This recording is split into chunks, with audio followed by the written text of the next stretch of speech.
बहू बनी सन्यासी। नाथ का प्रवचन चल रहा था। सरला बड़े गौर से बाबा जी की बातें सुन रही थी।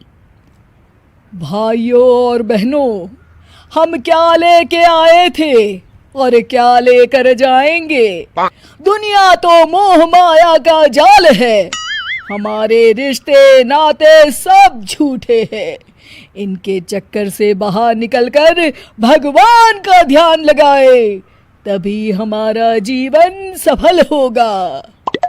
चलिए, आज के लिए इतना ही, कल हम फिर आएंगे। प्रणाम बाबा जी। सरला बाबा बिरजूनाथ की परम भक्त थी। वो हमेशा उनका प्रवचन सुनती थी। एक दिन, सरला, जल्दी से मेरा नाश्ता लगा दो, मुझे देर हो रही है भाई। तभी विनोद देखता है कि सरला अपनी आंखें बंद कर ध्यान की मुद्रा में बैठी है। अरे तुम यहाँ बैठी कौन सा मंत्र पढ़ रही हो? मेरा नाश्ता कहाँ है?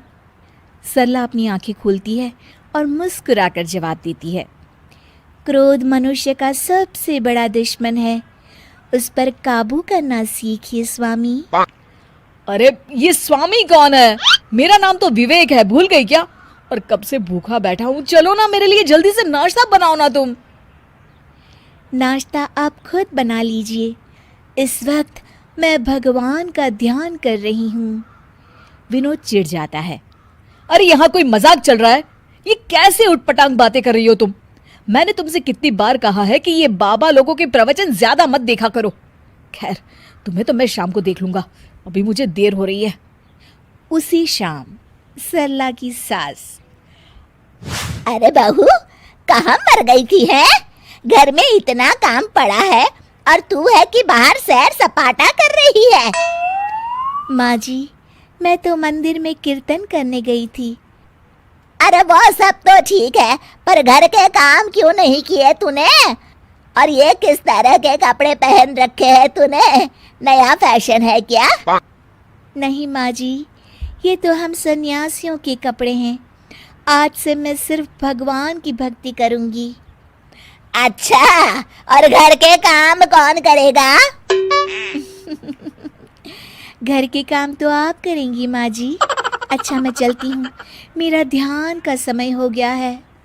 सरला अपने कमरे में चली जाती है। इस तरह सरला घर के काम करना बंद कर देती है और मजबूरी में सरला की सास को घर के सारे काम करने पड़ते हैं। कुछ दिनों के बाद, अरे बेटा, ऐसा कब तक चलेगा?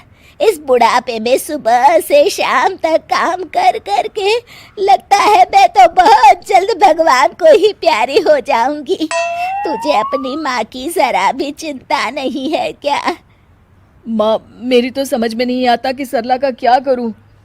एक बात बोलूं बेटा, जब से बहू सन्यासी बनी है तब से कुछ ज्यादा ही पेटू हो गई है। सारा दिन खाने का ऑर्डर देती रहती है। तभी दरवाजे पर सरला की सहेली कोमल आती है। नमस्ते माँ जी, सरला घर पर है क्या? हाँ है, अपने कमरे में। थोड़ी देर के बाद सरला अपने कमरे से आवाज देती है, माँ जी, 2 कप चाय ले आइएगा और साथ में कुछ नाश्ता भी। अरे जरा दम तो लेने दे महारानी। कुछ कहा क्या माँ जी? अरे कुछ नहीं बहू, आती हूँ चाय नाश्ता लेकर अभी। सरला की सास जैसे ही नाश्ता लेकर कमरे की तरफ जाती है कि दोनों के जोर जोर से हंसने की आवाज सुनाई देती है।